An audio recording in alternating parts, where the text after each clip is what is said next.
Amigos del Búho, bienvenidos a una nueva edición del Café Piteado. En esta ocasión nos acompañan dos invitados muy especiales. Ellos son Juan Manuel Robles y Marcos Cifuentes. Ambos son muy conocidos en redes sociales, no tengo que hacer mayor presentación. Muchas gracias por venir al Búho. Muchas gracias por la invitación. Bueno, yo los he invitado especialmente para hablar sobre la actualidad política, para intercambiar un poco informalmente para nuestra audiencia qué es lo que esperamos en los próximos meses. Por ejemplo, mi primera pregunta sería, ¿con cuál escena del año que ha pasado con tantos altibajos, ¿no? ¿Con cuál escena se quedarían? Yo tengo una en mente, pero la voy a decir al final. Salvador forcejeando para tratar de entrar al Congreso. Exactamente. Sí, pero yo creo que lo que pasa es que el año ha sido tan largo que digamos, han pasado muchas cosas y es como que lo más fresco, ¿no? Pero yo pensaría en la última aparición, o casi la última aparición pública de Alan García, cuando dice, demuéstrelo, pues imbéciles, ¿no? Yo estaba pensando bien en esa escena en la que pasó su cabecita. Claro, bueno, eso sí, muy fuerte. Sí, eso probablemente. ¿No? Pero creo que cuando veamos todo el año, han pasado muchas cosas muy rápido, y lo de García parece muy lejano, pero creo que es súper fuerte porque de alguna manera cierra un ciclo largo, ¿no? O sea, en la política peruana. En la política peruana, y lo que pasaba era, por ejemplo, eso comentaba el otro día, que salió lo de las loncheras, ¿no? Esta acusación de que le entregaban dinero en loncheras, ¿no? Y que todo el mundo pensaba en loncheras de los 80, ¿no? O sea, de esas de Baza, de colores, ¿no? De dos colores. De He-Man, ¿no? Claro. Entonces, yo creo que eso es Alan García. O sea, es un tipo que es como que te conecta con cosas desagradables, ¿no? Pero también con esa nostalgia de los 80. O sea, como que en tus recuerdos del 80 aparece como un Freddy Krueger ineludible, ¿no? Y ha sido muy fuerte volver a reactivar esto, ¿no? O sea, todo ha sido como inesperado. Creo que yo me quedaría con dos escenas que hemos mencionado de Salvador Solari y de Alan García. Se me ocurre una última, a propósito de las loncheras. Mar Vito con su lonchera gigante, según José Domingo Pérez. Tupper gigante. Claro. Sí, claro. Ahora que él estaba mencionando los 80s, yo estaba pensando en que es gracioso porque, digamos, en los medios masivos, los 80s, los medios gringos sobre todo, los 80 son como el mito fundacional del siglo XXI, ¿no? O sea, hay como mucha nostalgia de los 80, referencias, música. Te puedes construir una serie tipo Stranger Things, que es básicamente un Frankenstein de los años 80, ¿no? Y cambio, para los peruanos, los 80 fue la peor década posible, ¿no? Quizás la peor desde la guerra con Chile, ¿no? Terrorismo, Alan García. Y aún así tenemos, al menos nuestra generación tiene como igual, como una especie de nostalgia perversa de esas loncheras o de la leche o esas cosas, ¿no? Entonces, o sea, creo que si el mito fundacional del siglo XXI son los 80, para los peruanos es una especie de fundación retorcida, ¿no? Claro. Bueno, que fue el primer gobierno de Alan García. Y a propósito de esta escena que recordabas de Alan subiendo la escalera, yo más bien lo vi a él después que sale de la embajada de Uruguay, ¿no? Y lo entrevistan en su casa, y veo su rostro y ha envejecido, ya estaba bastante maltratado, ¿no? Pero después que sale de la embajada de Uruguay, su cara había envejecido y se había deformado casi 10 años, ¿no? O 15 años en lo que fue esa semana. Entonces ya creo que ahí había un hombre derrotado completamente. Y toda esa, ¿qué significa para los peruanos? ¿Nos dejará alguna lección? ¿Aprenderemos algo? ¿Será solamente una escena? ¿Qué piensan? Yo creo que en el Perú, digamos, lo que más resistencia y resiliencia, que, digamos, para usar un término esto de los coaching, ¿no? Tiene, es la corrupción, son los grupos corruptos. O sea, digamos, Marco y yo hemos visto, digamos, nuestra primera experiencia en la primera juventud, digamos, fue la caída de Fujimori, y uno en verdad entendía, o sea, lo que entendías era que de aquí pues vamos a tener que arreglarnos. Otro país, ¿no? Porque lo que había ocurrido era no solo, digamos, muy significativo en términos de corrupción, sino también obsceno, ¿no? Había sido como un nivel de descaro pues demasiado grande. Pero, digamos, en 5 años, y bueno, el propio Toledo, ¿no? Luego sabemos, ¿no? Que, o sea, aparecen nuevas formas de corrupción indetectable. Y grupos... ¿no? Y de los sectores que dicen luchar claro, contra la indetectable corrupción, ¿no? me refiero a irregistrable, o sea, que no deja rastro, ¿no? O sea, no... y claro, y aparecen pues como personas que construyen rápidamente redes en los poderes, ¿no? Y luego uno piensa, por ejemplo, yo cuando pensaba en estos temas, digamos, en el caso que terminó poniendo contra las cuerdas a Alan García, pensaba también en los que han ido saliendo, ¿no? La red Orellana, ¿no? Que tenía vínculos en registros públicos, que eran alucinantes. Para ir a registros públicos, a uno le dan una cita aleatoria. O sea, justamente para que tú no tengas un pata que conoces, ¿no? Entonces te dan una cita aleatoriamente, al azar, ¿no? No es lo mismo aleatorio que al azar, pero bueno. Y te ponen a uno, ¿no? Entonces esta red había infiltrado al informático. Entonces hacía que llegues directamente a quien quería, o sea, habían manipulado el sistema informático. Entonces, solamente es un pequeño ejemplo de cómo se vuelven a organizar estas redes. Y yo creo que todo eso, esas redes como el clan Orellana, eran solamente una muestra de lo que estaba ocurriendo en el país a un nivel macro. Por ejemplo, con los cuellos blancos. Por ejemplo, con los cuellos blancos. Y que a mí lo que me parece interesantísimo del caso de Alan García es cómo realmente el tipo era muy, muy bueno para no dejarse detectar. Rastros. Y 2 veces él consigue no ser detectado en el Perú, o no ser detectado con rastro. La primera vez, después de su primer gobierno, ¿no? Y las 2 veces, él solamente solamente sale a la luz esto, porque su corrupción es parte de un proceso internacional, que ya tiene colaboradores eficaces que desde fuera, como pasó en Italia, bueno, como pasó en Italia con Zanatti, ¿no? Entonces, imagínate, o sea, a mí lo que me genera es, o sea, ¿qué garantía yo tengo de que en ese país no se vuelva a crear un sistema así de cerrado? Porque estuvo cerradísimo. Y sofisticado, ¿no? Y Tejada, Sergio Tejada, va a escribir un libro básicamente sobre su fracaso, ¿no? Yo lo estimo mucho, es mi amigo del FKSK, pero es como la historia personal de cómo una investigación se encuentra contra fiscales, jueces, congresistas, medios de comunicación, ¿no? Que simplemente la detienen y podíamos... imagínate, ¿hace cuánto fue eso? ¿No? ¿Hace cuánto fue que este señor dijo... ¿cómo se llama el asistente, el secretario de Alan García? Nava, ¿no? ¿Hace cuánto dijo el nombre Nava y le cayeron encima, ¿no? 8 años. Claro. Y ya, se cierra. ¿Cuánto tiempo podría estar solo? Entonces, eso, ¿no? La posibilidad de volver a reorganizarse, sea aprismo, sea fujimorismo, y lo que hay es una competencia de los nuevos que quieren entrar, ¿no? Que quieren su lugar. O sea, otros grupos, ¿no? Que claramente... otras redes, ¿no?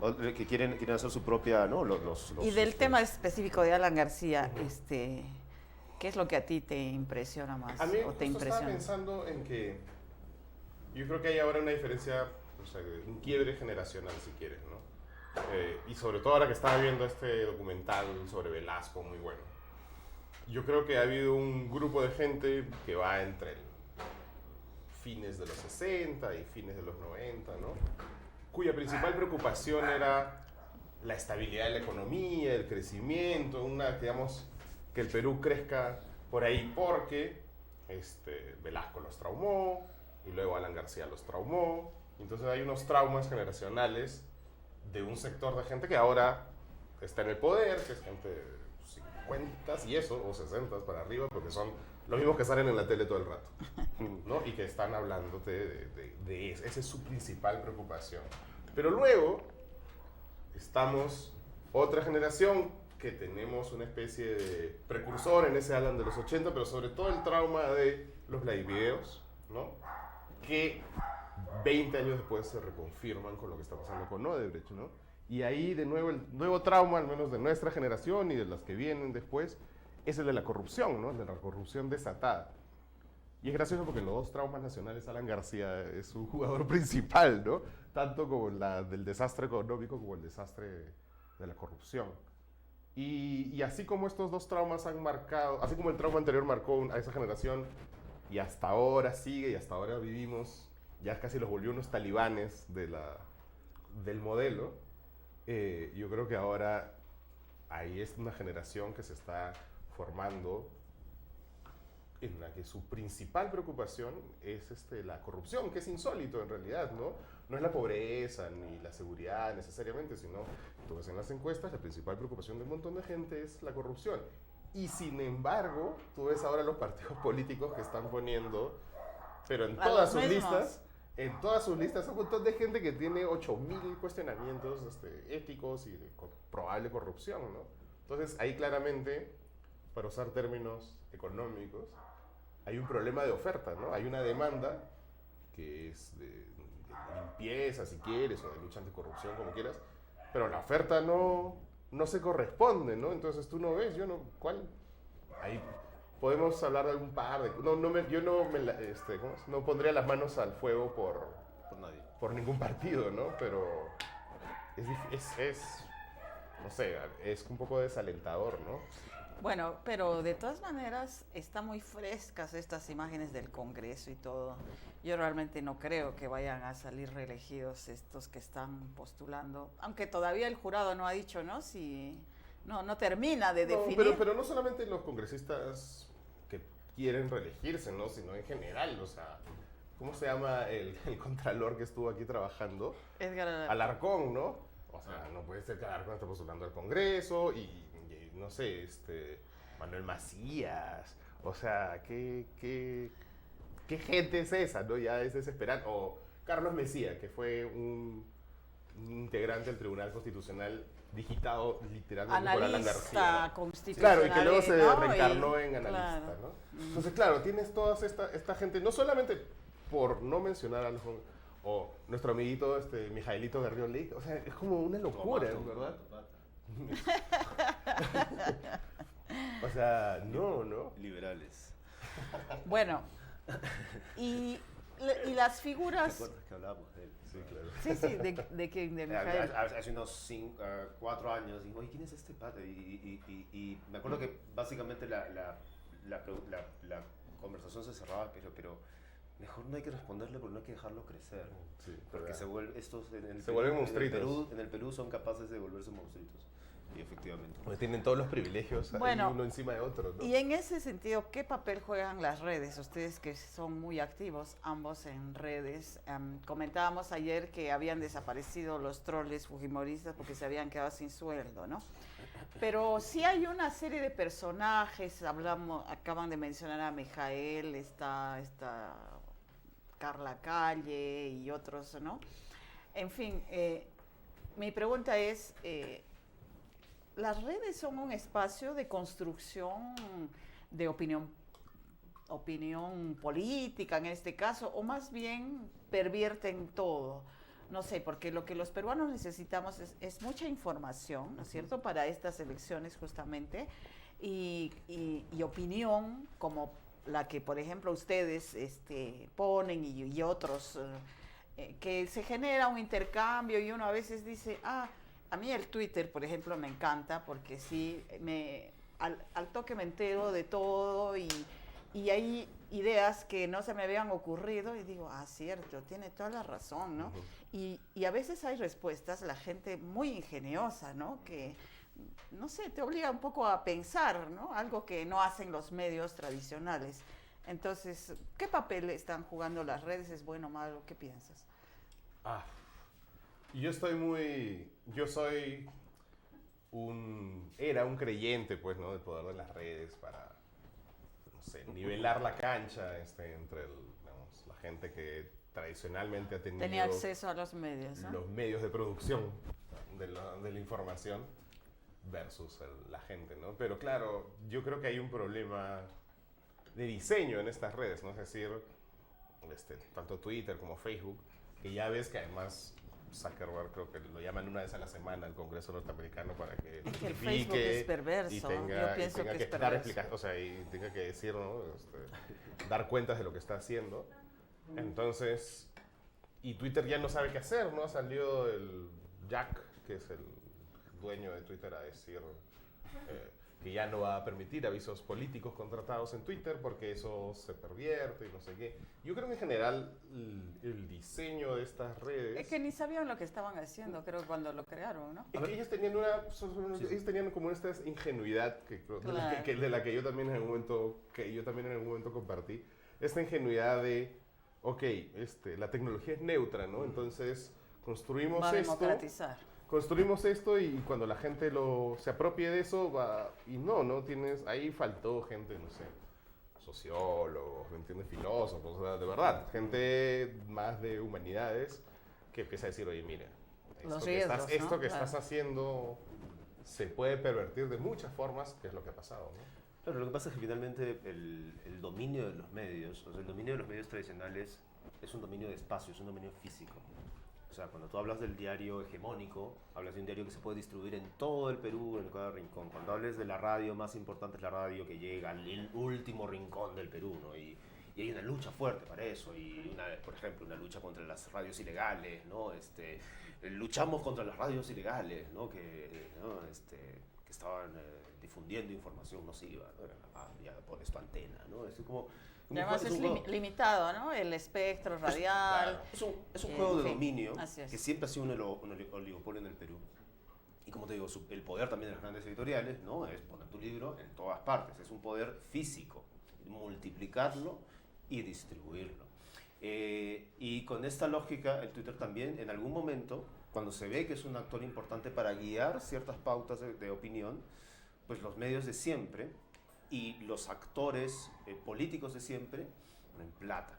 Y se encuentran maneras de inundar Twitter de trolls, de gente, veamos, eso de los ejércitos de gente, claro. Es como muy de, no sé, es una imagen retrofuturista, ¿no? Digamos, este equipo grande de programadores que hacían la primera etapa de Facebook, como que había un montón, como que hay una parte de la informática, uno no se da cuenta de eso porque parece todo digital e inmaterial, pero hay una parte que es muy material, digamos, hablando en términos también marxistas, física, los cuerpos, sí. ¿No? Los cuerpos que están ahí, ¿no? Y reciben un sueldo, y como tú dices, el día en que cae Keiko, el día que hicieron el Congreso parecían White Walkers, ¿no? que matan en Game of Thrones, que matan al jefe, ¿no? Claro. Y todos se cabeza, ¿no? Pero fue como increíble, era como respirar aire nuevo, ¿no? Fue alucinante, ¿no? Entonces, eso es todo lo contrario a lo que alguna vez, claro, la utopía de Internet en general, ¿no? Que es que digamos, la democratización del acceso a que cualquiera puede publicar iba a ser, digamos, iba a limpiar este medio de esos intereses, ¿no? Además, también hay una cosa que se aprendió mucho de la publicidad, porque ahora si te fijas en las redes, publicidad y contenido es lo mismo. A un chiquillo de 23 años tú le explicas la diferencia entre publicidad y contenido y no entiende bien, ¿no? O sea, digamos, hay que, ¿no? Y lo que aprendieron de la publicidad también es que es importante la persistencia. Esta cosa de miente que algo queda, que existía de la que hablábamos en la época de Fujimori de Montesinos, ahora se multiplica por 1000 porque vienen y bombardeo ya hacen absoluto, su hashtag, ¿no? Miento como Gorriti. Sí, ahora, yo no sé, de repente tú sabes más de eso. O sea, yo sé que ya en Estados Unidos, digamos, hay quienes han considerado a Donald Trump el primer presidente de Twitter, digamos, ¿no? Digamos, es el presidente que demostró toda la perversión que podía llegar, a la que podía llegar El Twitter. poder, claro. De hecho, y además entendió muy bien el Twitter él. Sí. O sea, entendió que no se trataba, digamos, que ya no estábamos en una era en la que si alguien decía algo tenía que difamatorio probarlo o algo, iba a arruinarse, iba a tener que retractar. No, y lo entendió bien, ¿no? Pero lo que y hubo un efecto, digamos, más o menos comprobado a esas alturas en las elecciones, ¿no? Yo lo que no sé es cuánto es el efecto en el Perú, un país todavía con una llegada limitada de Internet. Yo sé que, digamos, que no importa tanto cuántos usen Internet, sino que la corriente que se genera. Pero tampoco sé si eso debe haber aumentado en los últimos 5 años, cuál puede ser la influencia, o si simplemente lo que genera es que ya no es un medio de ver opiniones, que ya la mayoría de gente que está en Twitter tiene su canal, los fujiapristas tienen a Carla Calle, Villestein, y los ven pasar como en su canal como si eso fuera el mundo, y los liberales tienen a Gorriti, a De Belaunde, ¿no? Digamos, es como que cada uno tiene su canal, ¿no? Y ya esta su burbuja también, ¿no? Claro, y ya ese supuesto diálogo, ese supuesto intercambio, no lo sé, ¿cómo? Yo creo que hay una combinación de las dos cosas, ¿no? Una cosa que dices es cierto, güey. Twitter si llega al 1% de la población peruana es un montón, y es cierto que se enredan en burbujas, ¿no? Pero, por ejemplo, cuando yo hice el libro de PPK, Knockout PPK, hay una escena o un ejemplo que yo creo que grafica muy bien la perversión de esta situación, que es, estos tienen sus trolls, ¿no? Los fujimoristas claramente tienen sus trolls partidarios, tú hablabas con ellos off the record y lo admitían y te decían no sé qué. Entonces estos se inventan cosas, ¿no? Se inventan lo que sea. Entonces agarran la foto de un periodista caminando por la calle y si hay un ministro ahí cerca, mira, esta es la coordinación, no sé qué, hacen la casa de Ismael. La casa de Ismael está acá, pero es una casa que la gente no sabe, pero hicieron como un museo al que fue Verónica Mendoza en Colombia. Y además como si hubiera tal cosa que dijera casa de Abimael Guzmán, o sea, como si existiera algo así, ¿no? Sí. Claro, Entonces, estos hacen este tipo de cosas tal cual, unos photoshops burdos, lo que sea. Los chicos, ¿no? Pues son todos jóvenes, los distribuyen, ¿no? Y luego hay otra gente que se cree y retroalimenta, ¿no? Viven en esta burbuja. Pero luego estos mismos chicos son los encargados de hacerle llegar el monitoreo de redes a la gente de la cúpula de Fuerza Popular. Una cosa, no les mienten, sino que ellos ya viven en esta burbuja, ¿no? Entonces le creen a gente que se llama el pulmón de Susan. Claro, antes, en nuestra época... Tú te llamabas el heteromarito.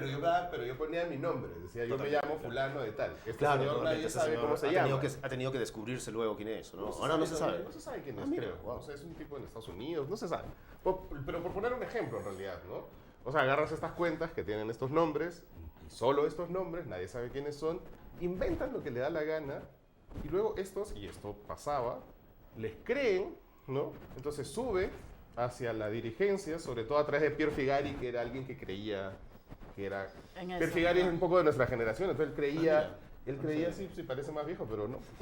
Él creía que era un tipo conectado, que estaba así, en el sentimiento de la juventud de las redes, y él hacía llegar eso a Keiko, ¿no? Entonces, por ejemplo, hay unos chats del mototaxi que son muy graciosos porque es Cecilia Chacón distribuyendo un tuit falso de Kenji en el que Kenji apoyaba a Marisa Garrioleka, además Marisa Garrioleka con la bandera comunista, o sea, y su traje a rayas y Kenji no sé qué. Uno de estos dibujitos era falso, absolutamente falso, lo había inventado uno de sus trolls, pero ellos se lo creían y entonces lo distribuían en el chat mototaxi y luego se volvía a distribuir, ¿entiendes? Entonces era Era una locura.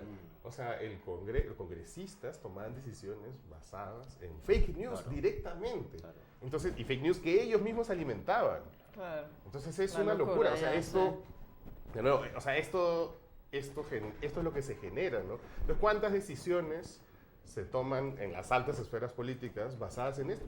Y la ideología de género es otro ejemplo, ¿no? ¿Tú crees que, me parece súper interesante lo que dices, ¿tú crees que, yo siempre, digamos, yo creo que particularmente este fujimorismo es un fujimorismo, digamos, no solo moralmente muy cuestionable, sino también muy inepto y muy inculto.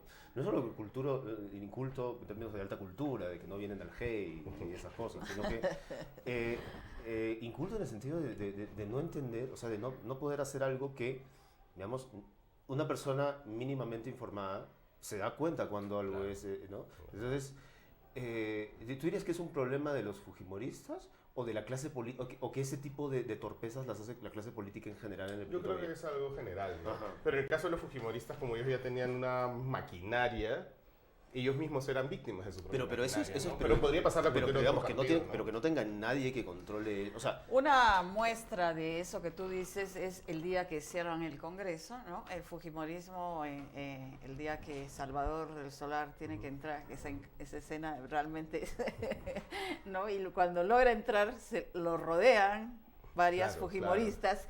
Y lo atacan así, señalándolo Sí, en el dedo.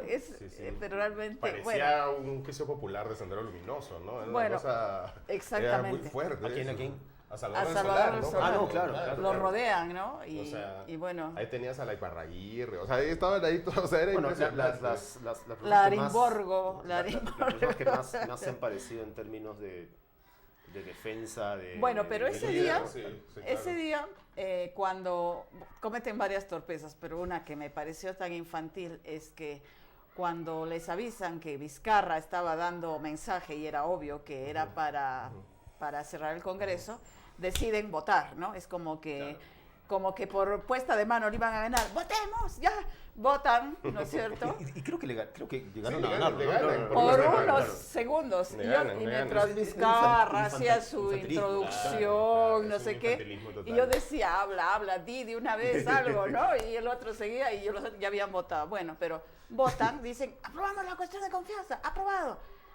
Pero no aprobaron el proyecto de ley sobre el que había establecido la cuestión de confianza. O sea, en su apuro, ¿no? Aprueban aprueban algo imaginario, ¿no? No aprueban claro. este proyecto de ley, o sea que realmente nunca aprobaron la cuestión de confianza. A mí me da la impresión de que todo esto, o sea, la gente que llega al Congreso llega sin preparación en general, y en el caso del fujimorismo no solo llegan sin preparación, sino con una agenda muy vertical. El fujimorismo llegó a ser una estructura disciplinada, digamos, el nuevo fujimorismo, ¿no? Disciplinada más con miedo. O sea, ¿no? tenías un montón de congresistas fujimoristas que jamás en su vida habían cruzado una palabra con Keiko Fujimori No, a claro. solas. No, Jamás. además todo lo que se vio primero que gente que no podía hablar porque había represalias, ¿no? O sea, tiene Tenían toda la sus pinta files, ¿no? O toda la sea, pinta de que hablan directamente con alguien, ¿no? Que es la persona que les descuenta el sueldo. Una y eso, ¿no? organización mafiosa, ¿No? ¿no? Una organización, Tal cual. digamos, por lo menos, claro. Y antes de eso, una organización como absolutamente vertical que controla a su gente como si fueran operarios, ¿no?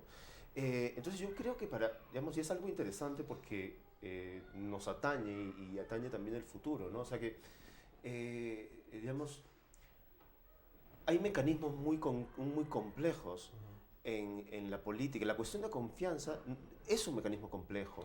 Y de pronto aparecen esas personas que es como si, yo lo veo como esto es guerra, los juegos del hambre, ¿me entiendes? O sea, como que de pronto los ponen a jugar. Ya. Y también el presidente entra en el juego, ¿no? Que vamos a, ¿no? Y los constitucionalistas, ¿no? Que son una suerte de árbitros sin voz, ¿no? Que aparecen funcionales, ¿no? En Canal N y cada uno tiene su constitución. Entonces, Claro. Pero los medios también son responsables de darle pantalla. hay una suerte de gamificación del asunto, ¿no? En el cual ya vamos a jugar, y esto que acabas de decir es una muestra de ello, ¿no? Es como que ya, nosotros lo hacemos primero, pero si lo hacemos primero, entonces ya, ¿cómo? Es una guerra esa cosa, ¿no? Así no funciona. Claro, ¿no? Entonces, y yo creo que seguimos en esa lógica cuando hablamos todavía de que si puede postular o no puede postular. Creo que sí hay algo que, digamos, creo que claramente lo único que permite que ese juego pierda versus el espíritu de lo que quiere el pueblo ocurre mientras el pueblo está activo, ¿no? Se duerme un poquito, como está pasando ahora, y ya está Mulder ahí, ya está como... Ya está como Mulder, porque tienen claro. una estructura, porque hay que saber algo, ellos saben más sobre ser elegidos que cualquiera de nosotros. Claro, claro. O sea, sí saben, ¿no? Digamos, no hay que menospreciar ese conocimiento del clientelismo, de cómo conseguir votos. Uno, digamos, la movilización ciudadana ha hecho definitivamente que se decepcione mucha gente y ha creado digamos, una situación en la que fue posible la disolución del Ahora. Congreso, pero la forma de elegir a nuestros congresistas sigue siendo la misma y los partidos políticos no han hecho ningún tipo de autocrítica Claro, ni nada. Con que tú hablas de la gente que esta gente sabe más. Por ejemplo, hay dos cosas que a mí me parecen clarísimas que están, digamos, generando un ruido muy grande, por no decir casi una interferencia en lo que está pasando, que es el Jurado Nacional de Elecciones, que es el mismo Jurado Nacional de Elecciones que en el 2016 se bajó dos candidaturas que te pueden gustar o no, pero que eran legítimas, y se la bajó directamente con Julio Guzmán y Acuña.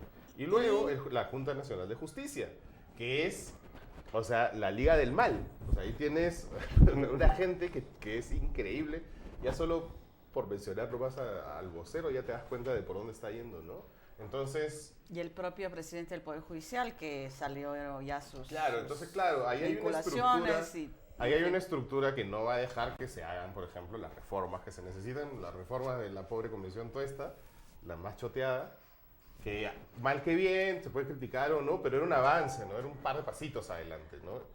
Y eso va a hacer que todo lo que pasó en 2016 se perpetúe si es que no hay una ciudadanía activa. Antes que nos vence el tiempo. Efectivamente, la ciudadanía después es muy emocional, reactiva, pero luego se diluye, ¿no? En el caso del cierre del Congreso, que también era una oportunidad, desde mi punto de vista, un momento, ¿no? Como una fotografía, pero importante como para iniciar otra etapa y tal. Y de hecho, Martín Vizcarra sube 35 puntos de popularidad. Por sus defectos o no, está comenzando a bajar ahora y de nuevo podemos entrar en esta especie de cero liderazgos, no sé qué. ¿Cuál debería ser el papel de Martín Vizcarra ahora? O sea, es un momento clave también, ¿no? ¿Cómo lo ven ustedes? Algunos lo ven tan débil, tan mediocre, no sé qué, le han dicho de todo eso, ¿no? Otros tienen alguna fe en él. No es un político, digamos, demasiado entrenado en estas lides. Para nosotros, por ejemplo, que no estamos en Lima, sí nos gustaría, sería una gran decepción que Martín Vizcarra termine fracasado, porque es un político que representa a las provincias, ¿no? Y nos gustaría, pero no podemos poner las manos al fuego, ¿no? De que logre algunas de estas reformas, que logre reencaminar de alguna forma, ¿no? No sé, ¿qué piensan ustedes? O sea, yo creo que él quería irse, ¿no? En 2020, digamos, es súper claro que él pensaba. ¿O sea, fue una jugada? No, para él yo creo claramente que el final feliz hubiera sido se van todos y él quedaba súper bien. Quedarse hasta el 2021 es pesado para él, ¿no? Él mismo no sabe realmente qué hacer, ¿no? Entonces, eso es súper claro. Igual, o sea, yo creo que la reforma política podría hacerse, pero no sé si tiene tanta conciencia de ese nivel de ese nivel de detalle de la situación, ¿no? Él es bueno para detectar el conflicto que se le viene, y eso es un poco... Creo, a diferencia del político limeño que arregla todo en la casa de playa, y esto es real, ¿quién es su vecino en la casa de playa? Entonces habla bien con él y se soluciona todo más o menos así. O sea, fuera de Lima, la forma de hacer política es distinta y eso lo ha demostrado Vizcarra, ¿no? O sea, ha tenido buena muñeca y se ha bajado al Congreso directamente. O sea, es una ruptura con las formas limeñas de hacer la política, ¿no? Ahora, de aquí hasta el 2021, si podrá entrar en ese nivel de detalle de construir un sistema, una institución que de alguna manera nos permita garantizar que no se repita lo mismo que el 2016 y antes, ya ese es otro, creo que es otro nivel de análisis que no sé si él tiene, ¿no? Yo creo que, bueno, estoy seguro con lo que dices de la experiencia de Vizcarra, pero por ejemplo, todavía no se ha visto esa experiencia de Vizcarra en el manejo de conflictos sociales. O sea, uno esperaría a alguien con muchísimo más inteligencia, ¿no? Y no alguien el que lo como haga, aquí está que lo pasando graba, con tía María, ¿no? claro. ¿No? O sea, tendría él... Lo que pasa es que yo creo que Vizcarra tiene un problema que es el de los presidentes en general que han venido después de Fujimori. O sea, que es una idea madre que más o menos circula todo el tiempo, que es la del piloto automático. O sea, creo que no te quitas de la mente eso del piloto automático. Entonces, hay una idea equivocada de que haciendo determinadas cosas, tú vuelves al piloto automático y tu vuelo va a estar súper flat, ¿no? Y claro, y la economía crece y no hay mayores cosas. Eso, un gobernante como Vizcarra tendría que entender que no es así y que él tiene la oportunidad de hacer algo. O sea, es una cuestión de ambición también. O sea, yo cuando veo su actitud con los conflictos mineros, ¿no? Yo lo que veo es otra vez este presidente que dice, esto va o no va, porque alguno de estos funcionarios del MEF lo ha convencido de que eso le da una tranquilidad por lo menos de 2 años, por la plata que entra, ¿no? Así ya no pueden estar los presidentes, digamos, creo yo que no tiene viabilidad que piensen, y creo que él en eso piensa así. Creo que es un presidente que aún piensa en la tranquilidad. O sea, no se ha dado cuenta de que el sobresalto, digamos, es lo que le va a tocar. O sea, cometió un error, casi pierde todo, ¿no? Por pensar otra vez que el piloto automático, los fujimoristas, los apristas, bueno, gobernamos el país y tranquilos, la economía crece. No, hay actores políticos que entienden que su agenda pasa por destruir a cualquier cosa que no sea el fujimorismo o el aprismo. Cualquier cosa, como trataron de destruir a Humala, como... Entonces, creo que, digamos, podría ser una oportunidad de Vizcarra. Creo que no le va a quedar otra, ¿no? De pensar en, digamos, de tener la ambición y pensar que ya no estamos, o sea, que hace tiempo no estamos en un país. Lo que pasa es que lo que ocurre en el Perú, de alguna manera, tiene relación con lo que hemos visto en Chile. La gente dice, no, que en el Perú no había un estallido, ¿no? Oye, en el Perú hay estallidos sociales todo el tiempo, en el Perú muere gente todo el tiempo, en el Perú hay abusos de policías vestidos como militares, armados como militares, o sea, y que en los últimos años, gobierno de Alan García, gobierno de Humala, han adquirido nuevas prerrogativas legales para matar impunemente. Eso pasa en el Perú. O sea, y obviamente sí, hay diferencias, una movilización masiva que dura días, por supuesto, pero yo lo que creo es que eso lo que configura es una situación en la que, digamos, ya no existe esa normalidad a la que volver. O sea, y eso también les está pasando a los chilenos.